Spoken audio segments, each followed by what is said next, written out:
Gusto mo ba? Naku, ma'am, ang mahal po eh. Hindi po. Maganda pero ang mahal po eh. Sandali po. Paano po nakarating to dito? Sino po nagbigay nito? Hindi ko naman po ito binili. Ang totoo po niyan, ma'am, galing po yan sa akin. Nakita po kasi kita sa dress shop ni Mrs. Burns. Eh, gusto niyo daw po yung dress na yan, pero wala daw po kayong pambili. Naku, naikwento ko nga kay madam yun. Naku, ma'am, marami pong salamat, ha? Gusto ko talaga po. Gusto ko, pero ang mahal po na ito, madam. Ang ganda! Yan na! Sa akin po ito?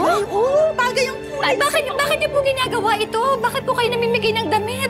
Content creator po ako. Ang style ko po, nagbibigay po ako ng mga regalo para sa mga katulad niyong mommies. Yes po, parang pagbibigay pugay namin sa kanila. Pagkatapos po kinukunan namin yung genuine reaction ninyo. Genuine? Oh my God! Parang yung reaction niyo kanina. Ay, ito ba yun? Opo, yun po.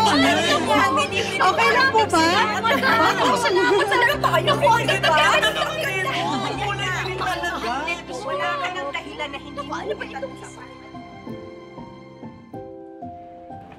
Pare, anong gagawin natin dito? Yes, sir. What can I do for you? Meron ditong babae kanina na tumitingin ng damit at sapatos. Si Rosel pangalan nun eh. Yes. Magkakilala po kayo? Old friend. Kaso matagal na kaming hindi nagkikita. Eh, ano ba yung tinitignan niya dito? Naku, actually, ito pong dress na to at yung shoes na yon. Gusto nga po sana niyang bilhin, kaso wala daw po siyang pera. Parang may event po yata yung anak niya sa school. Gusto daw niyang umattend, pero yun nga, wala na po siyang maisusuot. Sige, pwede ako nalang bumili. Susurpresahin ko siya. Ay, bongga! Naku, sir, sigurado matutuwa si Rosel. Ito po bang damit na to at saka yung shoes na yon. Opo. Naku! Kaso, hindi ko alam kung saan ko papadeliver dahil hindi ko alam kung saan siya nagtatrabaho. No worries. Alam ko kung saan ang pinagtatrabahuan ni Rosel. Kasi lagi akong umu-order sa kanila ng flowers. Good. Favor na lang po huwag niyong sasabihin na sa akin ang galing. Sige, sir. Okay po, no problem. Sige, sir, kunin ko na po itong shoes. Ibaalot ko na po. Excuse me lang po.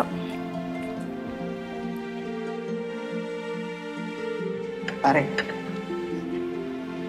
paano mo na ngayon yan padadala kay Rosel? Dok, hindi ako. Ikaw. Ngayon, kung ayaw mo, di utos mo sa sekretary. Alam mo, okay nga yung nagkaroon ka dito ng clinic sa Manila.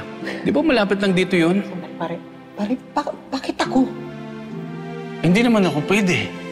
Dok, pag inutos ko yan sa sekretary ko, baka madulas yung kay Via. Naku, magkakagulo, Dok. Pare, baka naman misis ko naman ang pagdudahan ako. Paano to? Paano niya matatanggap ito na hindi niya malalaman na sa akin nang galing, Dok? Teka, may naisip akong paraan. May napanood ako sa social media eh. Mga vlogger na namimigay ng regalo. Ba't hindi na lang doon natin idaan? Pwede. Pwede yan, Dok. Eh, diba? Marami pong salamat. Ako, malaking tulong po talaga sa akin. Baka nang-ulikin ang reaction, ma'am. Okay lang, dito pa, ha? Sama kayo. Sige po, Sama ko na. Tara po, dito Sige po po, tayo. sige po. Ma'am, dito kayo. Dito tayo. Dito po, ayan. Dito po kayo, ayan. Rolling na ba? Okay na, ayan. Pag-action na linawan mo, gandahan mo, ha? So, kukunin ko lang po ulit. Tapos iaabot ko ulit sa inyo. Ayan. Lalagay ko ulit dito sa loob para kitang-kita. Ayan. So, bibigay ko po ulit sa inyo. Ayan. Rolling na ba yan? Okay na? Sige. Action na? Ayan. Kitang-kita. Ayan. So, ito po, Miss Rosel.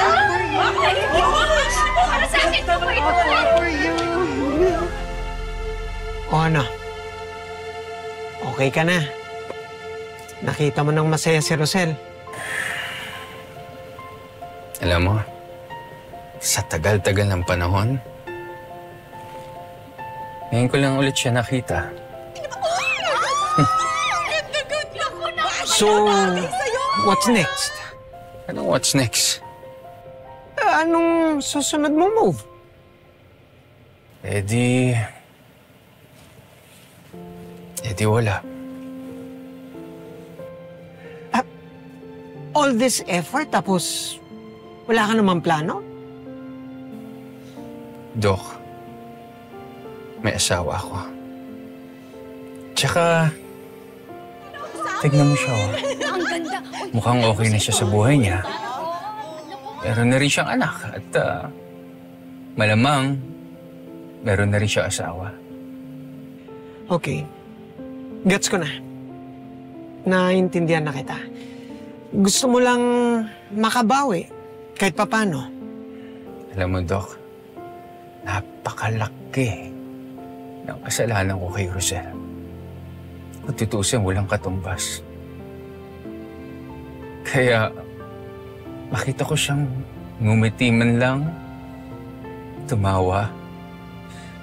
Parang gumagaang yung pakiramdam ko. Parang isa-isa akong nabubunutan ng tinik.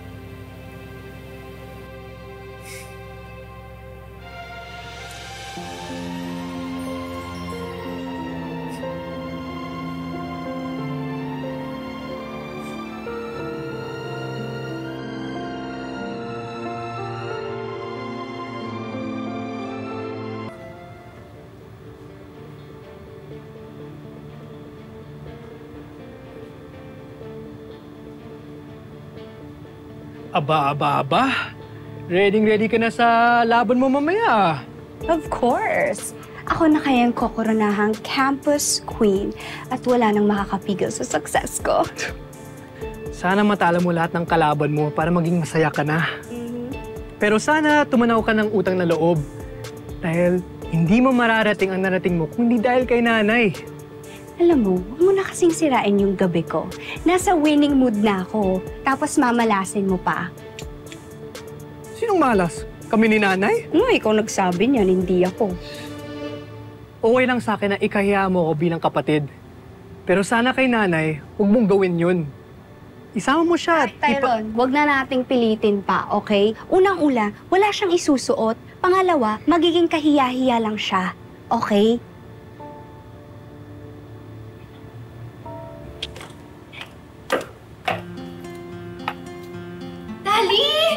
Tali, anak! Tali! Makakasama na ako, mapapanood na kita.